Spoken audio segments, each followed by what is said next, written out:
Welcome to this explainer. Let's jump right in because today we're going to uncover an absolutely amazing story straight out of the biblical text. It's all about remembering the incredible things he has done and, well, what happens when people completely forget. So, think about it for a second. Have you ever forgotten something really important? Maybe you forgot a big rule your parents gave you or a special promise you made to your best friend. You know, it happens to the best of us. But the people in our story today really struggled with remembering too. Except they didn't just forget to do their chores. No, they forgot his amazing power. Section 1. Teaching the Next Generation. Our story comes from Psalm 78 in the biblical text, and honestly, it starts a bit like a mystery. The text says, "I will open my mouth with a parable, I will utter hidden things." So go ahead and put on your detective hats. A parable is kind of like a story with a hidden truth tucked inside it. We're going to uncover these hidden things from of old together. It's really brilliant how he set up this perfect flow to share the truth. It goes like this. The ancestors tell us, we tell the next generation, and then they tell the children who aren't even born yet. It's basically a giant relay race. But instead of passing a baton around a track, you're passing down the truth.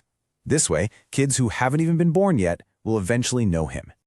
Right, so what exactly are we supposed to be passing down in this relay race? We must pass down his praiseworthy deeds, his absolute power, and the specific wonders he has done. And why does this matter so much? Because by sharing these amazing stories, the next generation will actually learn to put their trust in him. They won't forget his deeds, and they'll confidently keep his commands. Section 2. The Wonders He Performed. Just try to imagine being there to actually see this. He divided the sea. He literally made the water stand up like a massive towering wall so his people could walk right through to safety. And later, when they were in the hot, dry wilderness, he split solid rocks open and brought out streams of water. He gave them water as abundant as the sea itself. Now that is absolute power over nature. And he didn't just stop there. He provided 24/7 protection. The biblical text tells us he guided them with a cloud by day and with light from a glowing fire all night long. This beautifully shows us that he protected and guided them nonstop. When the sun was up, the cloud led the way, and when it was dark and scary out, the fire gave them light so they were never ever lost. Section 3. Forgetting His Holy Covenant. Okay, before we go any further, let's define a pretty big word from the biblical text, covenant.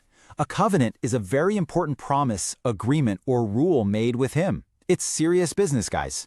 Understanding this word helps us see exactly what the people were breaking when they just refused to live by his law. And here is the big mistake. The ancestors became a stubborn and rebellious generation. Their hearts were not loyal to him, and their spirits were not faithful to him. Instead of completely trusting the one who just saved them, they turned away. It's actually really sad when you stop and think about everything he had just done for them. The text gives us a very specific example here. The men of Ephraim. Now, they were fully armed with bows. They had all the gear. They looked completely ready for action. But they turned back on the day of battle. Even though they were totally armed and ready, they failed to keep his covenant, they forgot his wonders, and when things got tough, they simply gave up. Section 4. Testing him in the wilderness.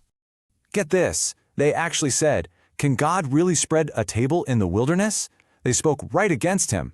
They were shockingly demanding, willfully putting him to the test just because they wanted the specific food they were craving right then and there.